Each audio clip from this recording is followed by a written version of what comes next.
Ya, Ya. Bang, ya, soal agenda Presiden Jokowi selama di IKN nanti Bang, ini kan Presiden kan akan menghabiskan sisa masa jabatan sampai 19 Oktober. ya begini, kalau definisi Bapak Jokowi berkantor itu jangan dimanai Pak Jokowi tinggal di kantor, terus apa selalu ada di kantor atau selalu ada di Kalimantan Timur. Sama kayak Pak Jokowi berkantor di Jakarta misalnya, itu kan Pak Jokowi nggak selalu di Jakarta, tapi juga keliling-keliling daerah gitu ya, berkunjung ke berbagai tempat. Dan begitu juga kalau Pak Jokowi berkantor di IKN, itu tidak melulu 24 jam Pak Jokowi ada di sana. Kalau seminggu Pak Jokowi di sana, sebulan Pak Jokowi di sana. Karena kan beliau juga akan banyak kunjungan kerja. Beliau akan banyak juga pertemuan-pertemuan, menghadiri acara. Jadi beliau akan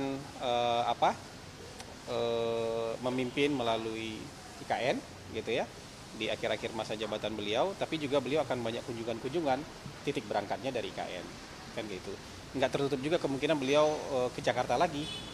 Jadi ini kan apa ya, ada banyak istana negara, ada banyak istana presiden yang bisa dipakai oleh presiden untuk menjalankan roda pemerintahan. Bisa di Jakarta, bisa di Bogor, bisa di IKN juga. Jadi ini sesuatu hal yang sesuatu hal yang biasa saja sebenarnya. Jadi kalau agenda detail itu mungkin bisa ditanyakan ke Pak Yusuf Permana ya, karena beliau yang paling paham soal agenda detail presiden.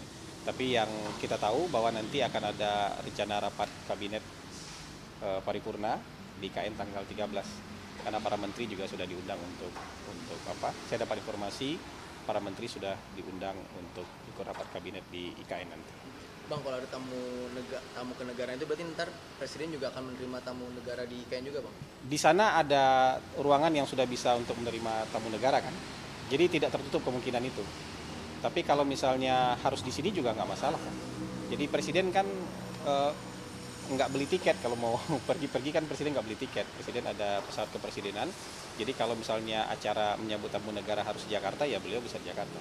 Tapi tempat di sana juga sudah bisa untuk menerima tamu negara, juga sudah ready gitu untuk menerima tamu negara. Jadi nggak tertutup kemungkinan untuk itu.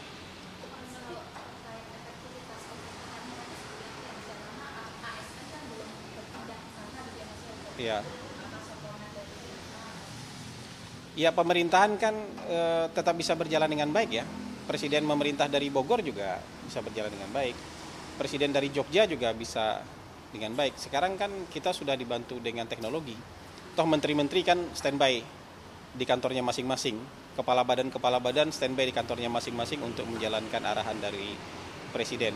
Dan sekarang kan kita nggak terhalang lagi karena teknologi sudah sangat maju kan. Bahkan rapat pun kita juga bisa dengan virtual kan, bisa hadir langsung, bisa juga dengan virtual. Perintah-perintah juga bisa diberikan presiden melalui sambungan telepon, bisa lewat rapat virtual, atau bisa memanggil pejabatnya langsung. Jadi menurut saya nggak ada masalah dengan efektivitas pemerintahan. Jadi bukan berarti ada di KN kemudian tiba-tiba presiden terputus dari dunia luar, kan nggak begitu. Kita kan sudah tersambung dengan teknologi gitu. Apa? Tentu akan ada ASN yang mendampingi presiden untuk mendukung kebutuhan presiden di sana. Jadi tapi kan nggak seluruh kementerian harus dibawa ke sana gitu. Saya belum dapat informasi siapa saja yang akan sana. Tapi kalau untuk rapat kabinet ya pasti ada Mensesnek dan ada sekretaris kabinet kan di situ kan, gitu.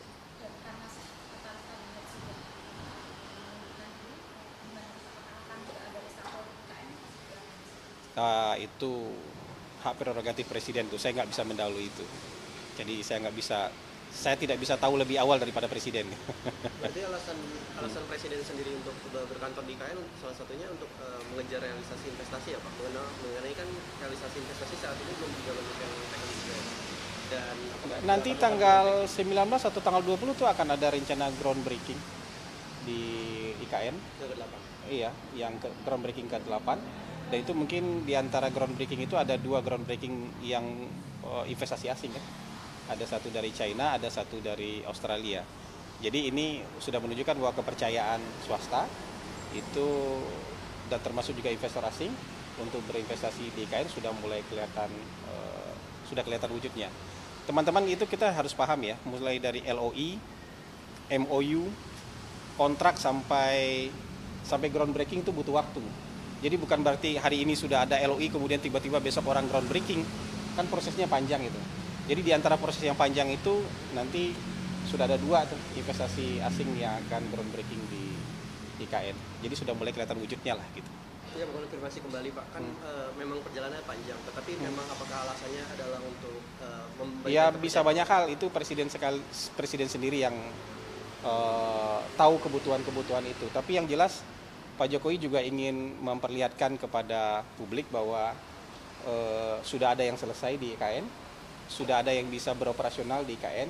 Jadi kalau dilanjutkan tidak berapa lama lagi tentu IKN itu sudah bisa berfungsi. Untuk investasi yang dari China dan Australia itu bergerak di sektor apa Pak? Energi, pangan, atau telekomunikasi? Iya, kalau tidak salah yang dari China itu mixed use ya, itu mungkin ada campuran jasa, ada perhotelan, ada mall, ada perkantoran. Yang Australia kayaknya pendidikan sekolah kayak. Itu murni asing atau ada joint venture? Murni asing. Gitu. Mas, soal kebijakan ini Pak, BBM kan Ini terakhir ya, sudah selesai ya. Kalau itu masih dikaji itu. Masih dikaji, belum ada putusan sampai sekarang. rapat-rapat gitu? Sampai sekarang belum ada berarti keputusan. sidang kabinetnya akan membahas tentang masalah Kita nggak tahu. Agenda sidang ada di sekretariat kabinet. Gitu. Saya nggak bisa tahu lebih dahulu dari mereka. Bang, terakhir mungkin Bang soal nomenklatur Dewan Pertimbangan Agung ini yang ditolak Bang akhirnya oleh Itu kita belum bisa bersikap soal itu. Alasannya apa Pak Nanti ya. pemerintah menolak perubahan nomenklatur BPA? Dewan. Kok pemerintah menolak? Ya, kemarin Bahkan di- ditolak di Saya belum bisa memberikan informasi soal itu. Nanti ya. kemarin Gitu. Pak Ahmad Baidowi bilang Saya belum bisa kasih pernyataan soal itu. Tadi kita bicara soal IKN. Oke, ya. Pak soal yang katanya untuk Pampres saat kemarin itu bagaimana Pak? Pak Komandan Pas Pampres sudah membantah itu kan? Sudah dibantah, dan sebenarnya kan Pak Presiden nggak pernah sendiri. Teman-teman media punya gambarnya nggak? Punya videonya nggak? Biar tahu benar ada itu atau siapa yang melakukannya. Kita kan belum bisa konfirmasi sampai sekarang. Karena dari Pas Pampres kan sudah nyatakan tidak ada dari mereka kan. Untuk SOP warga yang mau mendekat ke Presiden bagaimana Pak? Kalau di sana sendiri? Iya itu kan diatur oleh Pas Pampres. Iya, itu diatur oleh seperti biasa aja. Yang mendekat ke Presiden kan harus dapat clearance dari Pas Pampres kan. Kalau yang nggak dapat clearance ya tentu nggak bisa. Gitu ya. Pak, soal potongan gaji yang katanya Nah, ada saya tambahan sudah nih, Pak. cukup ya, sudah banyak ya. Thank you. Kantor siapa? Ya, nanti kita lihat. Kalau mau lihat rencana kantor kita kan, teman-teman boleh ikut lihat ke dalam. Gitu. Boleh, ayo. berarti berangkat dari GBK langsung ke IKN Pak malam ini.